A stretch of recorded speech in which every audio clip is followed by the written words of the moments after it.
بسم اللہ الرحمن الرحیم۔ عبداللہ ابن زید ابن عبد ربہ کے صاحبزادے محمد بیان کرتے ہیں کہ میرے والد ماجد عبداللہ ابن زید رضی اللہ عنہ نے مجھ سے بیان کیا کہ جب جناب رسول اللہ صلی اللہ علیہ وسلم نے ناقوس کے لیے فرمایا کہ وہ بنوایا جائے، ناقوس عیسائی جس سے اپنے گرجوں میں گھنٹیاں بجاتے ہیں تاکہ نماز با جماعت کا اعلان لوگوں کے لیے کیا جائے، تو خواب میں میرے سامنے ایک آدمی آیا جو اپنے ہاتھ میں ناقوس لیے ہوئے تھا۔ میں نے اس سے کہا، اے اللہ کے بندے، یہ بیچو گے؟ اس نے کہا، تم کیا کرو گے؟ میں نے کہا، ہم اس کے ذریعے سے اعلان کر کے لوگوں کو نماز کے لیے بلائے کریں گے۔ اس نے کہا، کیا میں تم کو ایک ایسی چیز نہ بتا دوں جو اس کام کے لیے اس سے بہت بہتر ہے؟ میں نے کہا، ہاں ضرور بتائیے۔ اس نے کہا، کہو اللہ اکبر اللہ اکبر اللہ اکبر اللہ اکبر، اشہد ان لا الہ الا اللہ، اشہد ان لا الہ الا اللہ، اشہد ان محمد رسول اللہ، اشہد ان محمد رسول اللہ، حی علی الصلاة حی علی الصلاة حی علی الفلاح حی علی الفلاح، اللہ اکبر اللہ اکبر، لا الہ الا اللہ۔ عبداللہ ابن زید فرماتے ہیں کہ یہ پوری اذان بتا کے وہ شخص مجھ سے تھوڑی دور پیچھے ہٹ گیا، اور تھوڑے سے وقفے کے بعد اس نے کہا، پھر جب نماز قائم کرو تو پھر تم اقامت اس طرح کہو، اللہ اکبر، وہ پوری اقامت میں، قد قامت الصلاۃ قد قامت الصلاۃ۔ عبداللہ ابن زید کہتے ہیں، جیسے ہی صبح ہوئی میں جناب رسول اللہ صلی اللہ علیہ وسلم کی خدمت میں حاضر ہوا، اور جو کچھ میں نے خواب میں دیکھا وہ حضرت جی کو میں نے بتا دیا، تو حضرت نے فرمایا کہ یہ سچا خواب ہے انشاءاللہ۔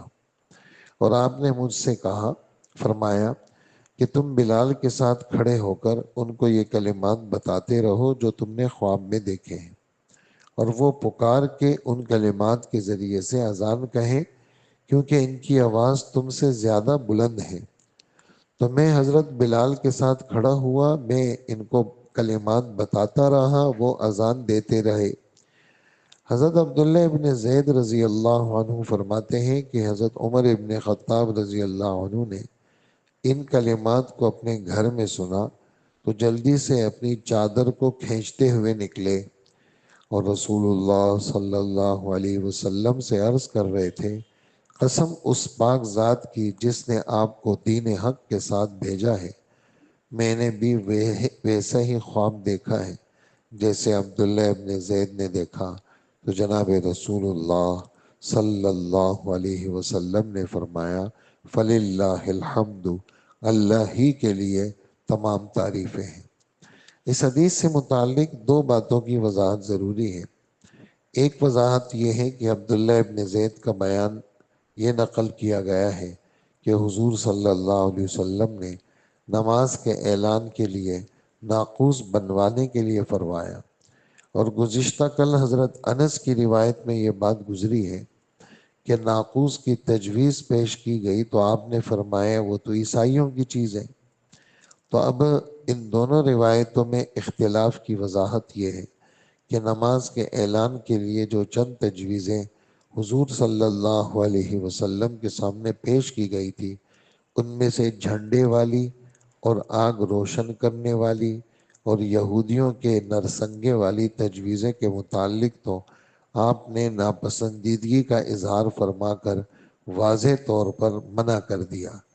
اسی لیے ان میں سے ہر تجویز کے بعد دوسری تجویز پیش کی گئی، لیکن ناقوس والی آخری تجویز کے بعد آپ نے صرف یہ فرمایا کہ یہ نصارہ کی چیز ہے، اور ایسی کوئی نامنظوری والی بات آپ نے واضح طور پہ نہیں فرمائی۔ اور ممکن ہے کہ آپ کے اس وقت کے لب و لہجے سے بھی بعض صحابہ نے یہ سمجھا ہو کہ دوسری تجاویز کے مقابلے میں آپ کے نزدیک اس تجویز کو کچھ ترجیح حاصل ہے، اس بنا پر انہوں نے یہ خیال کر لیا ہو کہ حضور نے ناپسندیدگی کے ساتھ اس تجویز کو قبول فرما لیا ہے، اور جب تک کوئی اور بہتر تجویز نہ آئے تو فی الحال ناقوس والی تجویز ہی پر عمل ہوگا، اور غالباً اسی لیے اس کے بعد کسی کی طرف سے کوئی اور تجویز نہیں پیش کی گئی۔ بہرحال یہ خیال ہے کہ عبداللہ ابن زید نے غالباً اسی صورت کو امر بالناقوس، یعنی حضور نے اس کا ناقوس کا حکم دیا۔ کبھی کبھی کسی چیز کی اجازت اور اختیار دینے کو بھی امر سے تعبیر کیا جا سکتا ہے، قرآن پاک میں اس کی مثالیں موجود ہیں۔ دوسری وضاحت طلب بات یہ ہے کہ اذان کے جو کلمات دو دو دفعہ کہے گئے اور اقامت والے کلمات اس حدیث میں ایک ایک دفعہ کہے گئے، آگے روایت اور بھی آ رہی ہے جن میں ایک ایک دفعہ اقامت کے کلمات کا حکم تھا، لیکن باقی اور روایتیں بھی آ رہی ہیں جس میں اقامت کے لیے دو دو کلمات، جیسے اذان کے دو دو کلمات، تو اقامت کے بھی دو دو کلمات وہ پیش کیے گئے ہیں۔ اس لیے امام ابو حنیفہ رحمۃ اللہ علیہ نے وہ دو دو والی روایات کو اپنے اصول کے مطابق ترجیح دی ہے۔ اللہ جل جلالہ یہ باتیں ہمارے دلوں میں اتارے، اور جو مذہب کی جو پکی پکی چیزیں ہیں اللہ پاک ہمارے دلوں میں اس کو اسی طرح بٹھا دے جیسے آسمان سے اتری ہے۔ جیسے اذان جس طرح آسمان سے اتری ہے اسی طرح اذان کو دینا، اور اذان میں اپنی طرف سے اضافے کرنا آگے پیچھے، یا اذان کو ایسا دینا جیسے حضرت بلال اور حضرات صحابہ کرام نے جیسے دیا ہے، اپنی طرف سے گانوں کے آواز میں اذانوں کو دینا، اور اپنے اپنے نئے نئے انداز کو اختیار کرنا۔ اللہ ہر اس طریقے سے ہماری حفاظت فرمائے جس طریقے سے اللہ اور اس کے رسول نے منع فرمایا ہے، ان طریقوں سے اللہ پاک ہماری حفاظت فرمائے اور ہمیں خالص سنت پر عمل کی توفیق عطا فرمائے۔ اللہم صلی علی سیدنا و مولانا محمد وآلہ واصحابہ اجمعین۔ اللہم حبب الینا الایمان وزینہ فی قلوبنا وکرہ الینا الکفر والفسوق والعصیان وجعلنا من الراشدین۔ رب اغفر وارحم وانت خیر الراحمین۔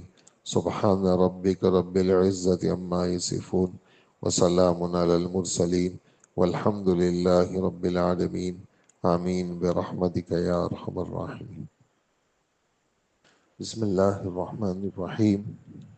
نحمدہ ونصلی ونسلم علی رسولہ الکریم، اما بعد۔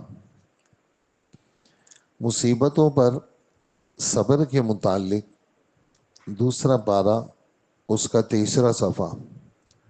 ہمارے رب فرماتے ہیں، اور ہم ضرور بضرور تمہارا امتحان لیں گے، کسی قدر خوف مسلط کر کے، کسی قدر تمہیں فقیر بنا کر کے، کسی قدر مال اور جان اور پھلوں کی کمی سے۔ لہٰذا ان سب چیزوں پر صبر کرنا، اور صبر کرنے والوں کو خوشخبری سنا دیجیے، جن کی عادت یہ ہے جب ان پر کوئی مصیبت پڑتی ہے تو وہ انا للہ و انا الیہ راجعون پڑھتے ہیں۔ یہی لوگ ہیں جن پر اللہ کی خاص خاص رحمتیں ہیں اور عام عام رحمتیں بھی ہیں، اور یہی لوگ ہدایت یافتہ ہیں۔ فائدہ: مصیبت کے وقت انا للہ کا زبان سے پڑھنا بھی مفید ہے اور باعث اجر ہے، اور دل سے اس کا معنی سمجھ کر پڑھنا اور بھی زیادہ مؤثر اور باعث اجر ہے اور اطمینان کا باعث ہے۔ اس کا ترجمہ ہے، ہم سب کے سب اپنی جانوں اور مالوں سمیت اللہ تعالیٰ ہی کی ملکیت ہے، اور مالک کو اپنی ملکیت میں ہر طرح کا تصرف کا حق ہے، اور جس طرح چاہے تصرف کرے۔ ہم سب اللہ ہی کی طرف لوٹ کر جانے والے ہیں، مرنے کے بعد سب کو اللہ کے پاس جانا ہے۔ یہاں کے نقصانات اور تکالیف کا بدلہ اور ثواب بہت زیادہ وہاں ملے گا۔ جیسا کہ دنیا میں کسی شخص کا کچھ نقصان ہو جائے، اس کو کامل یقین ہے کہ اس نقصان کے بدلے اس سے بہت زیادہ بہت جلد مل جائے گا، تو اپنے نقصان کا ذرا بھی رنج نہیں ہوتا۔ اسی طرح اگر اللہ کے یہاں زیادہ سے زیادہ بدلہ ملنے کا یقین ہو جائے تو پھر ذرا بھی تکلیف نہ رہے۔ لیکن ہم لوگوں میں چونکہ ایمان اور یقین کی کمی ہے، اس وجہ سے ذرا سی مشقت، ذرا سی تکلیف، ذرا سا نقصان ہمارے لیے بڑی مصیبت بن جاتا ہے۔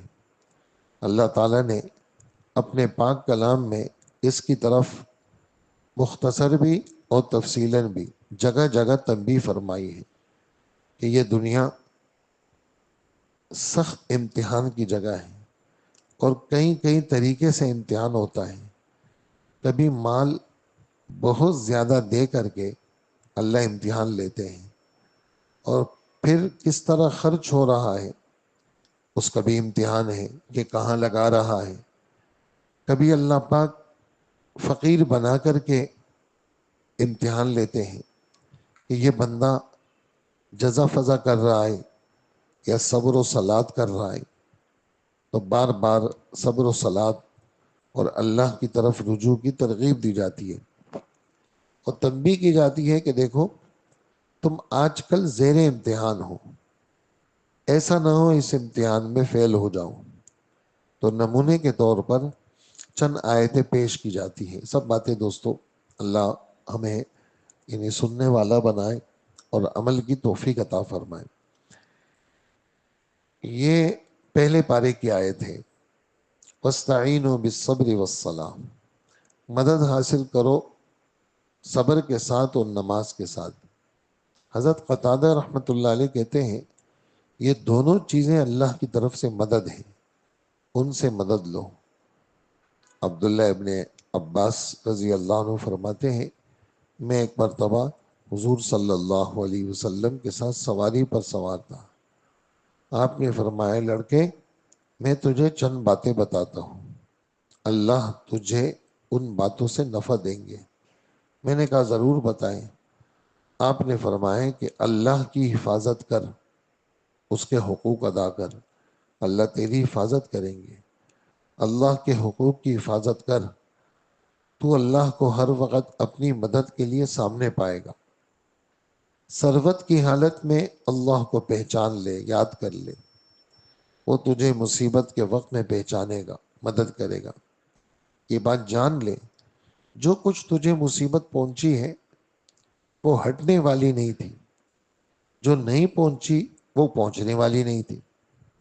ساری مخلوق سب کے سب مل کر اس کی کوشش کریں کہ وہ کچھ تجھے دیں، اور اللہ کا ارادہ نہ ہو تو کوئی تجھے کچھ نہیں دے سکتا۔ عجیب بات ہے نا، سمجھ گئے؟ ساری مخلوق جمع ہو جائے کہ تجھے دینا ہے کچھ، لیکن اللہ نے ارادہ نہیں کیا تو اللہ نہیں دیں گے۔ اور سب جمع ہو جائیں نہ دینے پر اور اللہ نے ارادہ کیا تو پھر تمہیں ملے گا۔ پھر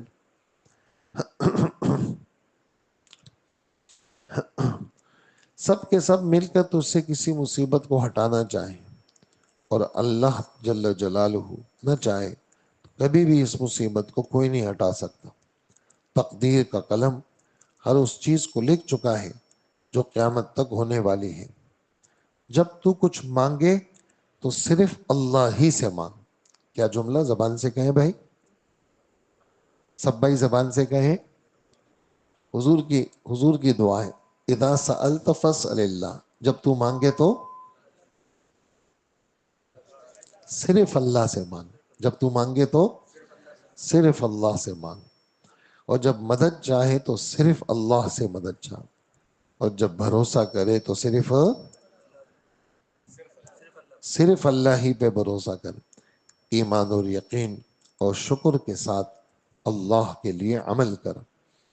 اللہ ہمیں بوجھ سے بچائے دوستو، یعنی کبھی کبھار روزہ بھی بوجھ ہو جاتا ہے، کبھی کبھار زکوٰۃ دینا بوجھ ہو جاتا ہے، کبھی کبھار زندگی بوجھ ہو جاتی ہے، تو بوجھ کے ساتھ نہیں کرنا دوستو، ایمان اور یقین کے ساتھ۔ یہ جو بہت ہوشیار آدمی ہوتا ہے نا، یہ ہوشیاری اس کو لے ڈوبتی ہے۔ یہ جو سادہ سادہ آدمی ہوتا ہے یہ اچھا ہوتا ہے، اس لیے بہت زیادہ ہوشیار بننے کی ضرورت بھی نہیں ہے. بہت ہوشیار، ٹاپ کلاس کا ہوشیار. یہ ٹاپ کلاس کا ہوشیار یہ پھنستا ہے ہر جگہ، اور اللہ کے حکم کے سامنے دبنے والا، جھکنے والا، یہ اللہ کو اچھا لگتا ہے. تو بہت زیادہ ہوشیاری نہیں دکھانی چاہیے، جس کو ہماری کراچی میں کہتے ہیں ڈیڑھ ہوشیار. آدمی وہ ڈیڑھ ہوشیار بن گیا. تو ڈیڑھ ہوشیار نہیں بننا چاہیے آدمی کو اللہ کے تابع دار رہنا چاہیے. ہاں، کبھی کبھار نعوذ باللہ، یعنی اللہ ہماری حفاظت کرے، ہم زکوٰۃ دیتے ہیں ایسا لگتا ہے جیسے رشوت دے رہے ہوتے، اور ہم جیسے تہجد پڑھ رہے ہوتے ہیں، جیسے خدا پہ بڑا احسان کر رہے ہوتے ہیں. قرآن پڑھ رہے ہوتے ہیں تو ایسا ہی لگ رہا ہوتا ہے. ہاں، معاملات ایسے ہی ہیں. کوئی 2-4 رکعت نفل زیادہ ہو جائے نا تو بس ہم کہتے ہیں کہ بس میں نے تو بہت بڑا تیر مان لیا. کوئی ذرا سا روزے میں کوئی پیاس ویاس زیادہ لگ جائے تو آدمی کہتا ہے یار میں نے خدا پہ بڑا احسان کیا. تو ایسا نہیں ہے. اللہ کی نعمتیں اور اللہ کے انعامات وہ بہت زیادہ ہیں. ہمارا یہ جو سانس ہے نا، یعنی وہ ایک آدمی کا جو ہے وہ سعودی عرب کا قصہ ہے، اس کا کوئی جو ہے نا وہ سانس بیچارے کا کوئی مسئلہ ہوا تو ہسپتال میں تقریباً 2-3 ہزار ریال روپے لگ گئے. 2-3 ہزار ریال لگ گئے تو وہ بل اس نے دیکھا تو رونے لگا. تو وہ اسپتال والوں نے کہا کہ بھئی یہ تو سعودی عرب ہے تو کوئی مسئلہ نہیں، ہم تو آپ کا مفت میں علاج کر لیں گے. کہنے لگا پیسے بہت ہیں میرے پاس، لیکن آج یہ میری 75-80 سال میری عمر ہو گئی اور آج تک یہ سانس کا مسئلہ آج ہوا ہے. یہ اتنا عرصہ جو میں نے اللہ پاک کا یہ سانس استعمال کیا تو میں نے تو ایک دن بھی شکر نہیں کیا. میں اس پہ رو رہا ہوں. 2,000-3,000 ریال پہ نہیں رو رہا، میں اس پہ رو رہا ہوں کہ کتنے سارے سال گزر گئے اور کتنی ساری سانسیں میں نے استعمال کی اللہ کی. تو دوستو یہ سب چیزیں کس کی ہیں؟ میں کہتا ہوں میری ہے. دیکھو آپ کو پتہ نہیں میں کتنا ہوشیار ہوں. تو ہر جگہ آدمی اپنے ہوشیاری کو پیش کرتا ہے، ایسی بات نہیں ہے. یہ سب کچھ اللہ کا ہے. ہمارا گھر بھی اللہ کا، ہماری اپنی جان بھی اللہ کی، ہمارا پیسہ بھی اللہ کا، ہمارے پاس جتنی چیزیں ہیں وہ سب اللہ کی. اور دوستو یہ سب چیزیں یہاں رہ جائیں گی. کبھی آپ نے نہیں دیکھا ہوگا کہ کفن میں کسی نے جو ہے نا وہ سونا رکھا ہو اور 5-5 ہزار روپے کے بنڈل رکھے ہوں اور ڈالروں کے جو ہے نا بنڈل رکھے ہوں، اس کو دفن کیا ہو. اس سے بڑا احمق کوئی نہیں ہوگا. ایسا نہیں ہوتا دوستو. خالی ہاتھ آئے ہیں اور خالی ہاتھ جائیں گے. کپڑوں کے بغیر آئے ہیں، ایسا ہی ہے نا. کپڑوں کے ساتھ آئے ہیں، کپڑوں کے بغیر، کپڑوں کے بغیر آئے ہیں اور کپڑوں کے بغیر ہی جاتا ہے آدمی. یہ کفن تو عزت کے لیے پہنایا جاتا ہے. کفن تو عزت کے لیے پہنایا جاتا ہے. ایمان اور یقین اور شکر کے ساتھ اللہ کے لیے عمل کر. یہ خوب جان لے کہ ناگوار چیزوں پر صبر بہت بہتر چیز ہے. اللہ کی مدد صبر کے ساتھ ہے اور مصیبت کے ساتھ راحت ہے. تندرستی کے ساتھ فراخ دستی ہے. جب کوئی تکلیف پہنچے سمجھ لو ابھی کوئی راحت ملنے والی ہے. یہ بہت زبردست بات ہے. یہ بہت پیاری بات ہے. یہ دل دماغ میں بٹھانے کی بات ہے. موبائل کے سٹیٹسوں میں دینے کی بات نہیں ہے. سن لیے فیصل؟ ہاں، یہ دل میں لکھنے کی بات ہے. ایسی پیاری بات ہے یہ. دیکھ لیں آپ، جب کوئی مصیبت پہنچے، تکلیف پہنچے، سمجھ لو اب کوئی راحت بھی ملنے والی ہے. جب کوئی تنگی ہو تو سمجھ لو اب فراخی بھی ہونے والی ہے. ایک حدیث مبارک میں ہے کہ جو شخص بھوکا ہو یا محتاج ہو اور اپنی حاجت کو لوگوں سے چھپائے تو اللہ کے ذمے ہے کہ اس کو 1 سال کی روزی حلال طریقے سے عطا فرمائیں گے. کیا جملہ کہا دوستو؟ ضرورت آ گئی ہے لیکن اپنی حاجت اللہ کو بتا رہے ہیں. یا اللہ آپ کو پتا ہے، اس لیے کہ اللہ تو دلوں کے بھید کو جانتے ہیں کہ اللہ یہ میرا مسئلہ ہے اور یہ آپ کو پتا ہے، بس میں کسی کو نہیں بتاؤں گا. تو اللہ نے قسم کھائی ہے کہ میرے ذمے ہے، میں 1 سال کی روزی دوں گا اس کو، اور اس کو جو ہے نا 1 سال تک تو اس کو میں پریشان نہیں کروں گا. پھر کوئی مسئلہ آ گیا پھر چھپا دیا اس نے اور اللہ کے سوا کسی کو نہیں بتا رہا تو اللہ پاک ضرور اس کے لیے 1 سال کا انتظام کریں گے. حضرت حذیفہ رضی اللہ تعالی عنہ فرماتے ہیں کہ حضور صلی اللہ علیہ وسلم کو جب کوئی اہم چیز پیش آتی تو نماز کی طرف متوجہ ہو جاتے حضور صلی اللہ علیہ وسلم کا ارشاد ہے، پہلے انبیاء کو جب بھی کوئی مشکل پیش آتی تو نماز کی طرف مشغول ہو جاتے۔ یہ والی حدیث دوستوں میں ایک دفعہ پھر پڑھوں گا اور پھر دعا کرتے ہیں۔